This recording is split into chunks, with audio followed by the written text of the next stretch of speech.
Chapter 37. Jacob lived in the land where his father had stayed, the land of Canaan. This is the account of Jacob. Joseph, a young man of 17, was tending the flocks with his brothers, the sons of Bilhah and the sons of Zilpah, his father's wives, and he brought their father a bad report about them.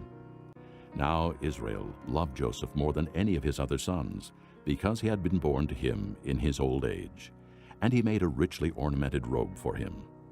When his brothers saw that their father loved him more than any of them, they hated him and could not speak a kind word to him.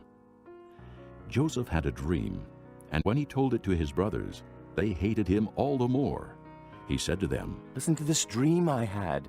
We were binding sheaves of grain out in the field, when suddenly my sheaf rose and stood upright, while your sheaves gathered around mine and bowed down to it." His brothers said to him, "Do you intend to reign over us? Will you actually rule us?" And they hated him all the more because of his dream and what he had said. Then he had another dream, and he told it to his brothers. "Listen," he said, "I had another dream, and this time the sun and moon and 11 stars were bowing down to me." When he told his father as well as his brothers, his father rebuked him and said, "What is this dream you had? Will your mother and I and your brothers actually come and bow down to the ground before you?" His brothers were jealous of him, but his father kept the matter in mind. Now his brothers had gone to graze their father's flocks near Shechem, and Israel said to Joseph, "As you know, your brothers are grazing the flocks near Shechem. Come, I am going to send you to them." "Very well," he replied. So he said to him, "Go and see if all is well with your brothers and with the flocks, and bring word back to me." Then he sent him off from the valley of Hebron. When Joseph arrived at Shechem, a man found him wandering around in the fields and asked him, "What are you looking for?" He replied, "I'm looking for my brothers. Can you tell me where they are grazing their flocks?" "They have moved on from here. The man answered, I heard them say, 'Let's go to Dothan.'" So Joseph went after his brothers and found them near Dothan. But they saw him in the distance, and before he reached them, they plotted to kill him. "Here comes that dreamer," they said to each other. "Come now, let's kill him and throw him into one of these cisterns and say that a ferocious animal devoured him. Then we'll see what comes of his dreams." When Reuben heard this, he tried to rescue him from their hands. "Let's not take his life," he said. "Don't shed any blood. Throw him into this cistern here in the desert, but don't lay a hand on him."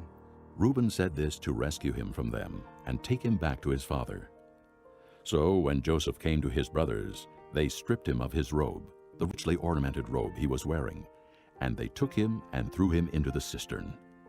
Now the cistern was empty, there was no water in it. As they sat down to eat their meal, they looked up and saw a caravan of Ishmaelites coming from Gilead. Their camels were loaded with spices, balm, and myrrh, and they were on their way to take them down to Egypt. Judah said to his brothers, "What will we gain if we kill our brother and cover up his blood? Come, let us sell him to the Ishmaelites and not lay our hands on him. After all, he is our brother, our own flesh and blood." His brothers agreed. So when the Midianite merchants came by, his brothers pulled Joseph up out of the cistern and sold him for 20 shekels of silver to the Ishmaelites, who took him to Egypt.